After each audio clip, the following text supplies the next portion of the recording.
But when I started hearing about Google wanting to penalize content, I was like curious, how are they going to figure it out? Right? How are they going to know? Because now if I get something from ChatGPT, it's coherent, it makes sense. How would they know that I took it from there?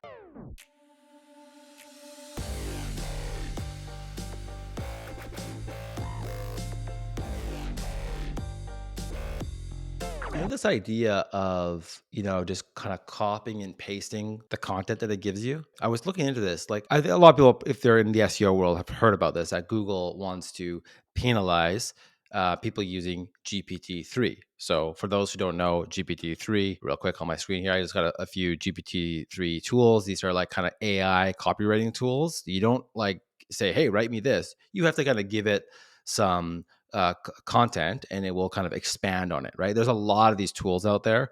I have here on my screen Write Sonic. It's one that I use, and Copysmith is another one.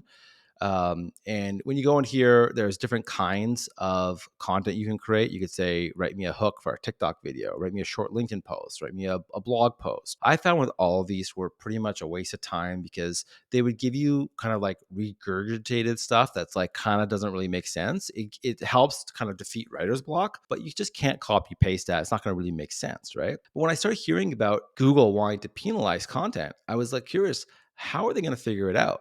Right? How are they going to know? Because now if I get something from ChatGPT, it's coherent, it makes sense. How would they know that I took it from there? And so I remember hearing about when Elon Musk sent an internal email to, I think it was Tesla employees or SpaceX employees, I think it was Tesla employees, that they had some sort of a system where there were certain spaces between the sentences. Do you guys know about this? No. This was a pretty recent story. This is like a couple months ago that they sent out something to employees, and then one of them got leaked. So someone forwarded the email to the media, and they were able to detect who it was from based on spaces in the content, right? And this was a system they had built many years ago. And so Elon Musk explained that this is what they use in order to figure out who's leaking information. So when I get text, if I want to copy and paste it, I always clear formatting, and I'm checking to see if it's putting spaces in there. Because if corporate companies like Tesla and so on, I'm sure others are kind of using the same sort of system, there's a way to detect it based on that. I'm also curious about language patterns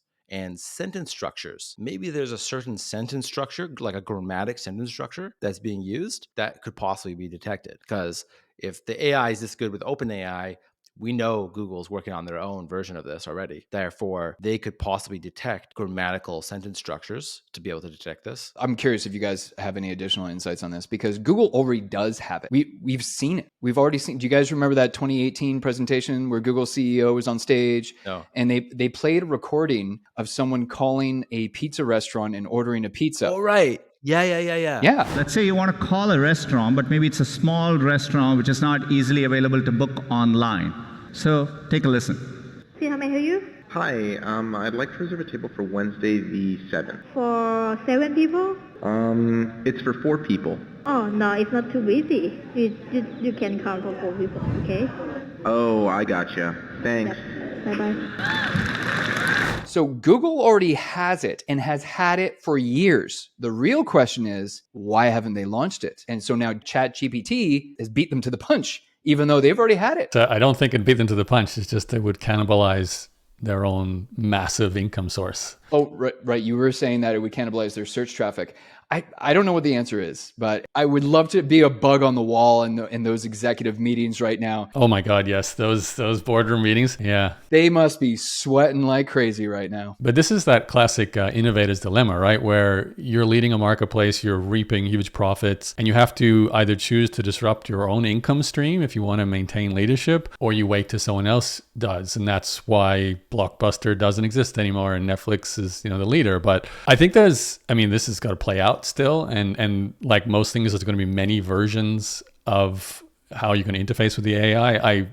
One of the things I was excited about, I'm an introvert. I hate, talking to like a phone support person or even a chat support person. And someone said you can get, and it's pretty close to actually working, an AI to interact with, like, let's say your mobile phone plan, you want to get a cheaper plan, you open up the chat on their website, and that's actually run by a robot. It's a bot to start with, and you could put your own bot against that bot and basically step away and let your bot keep fighting until it gets itself a discount from that other bot. So it's not you trying to, and that, I was like, that's a very great use case that I would apply straight away.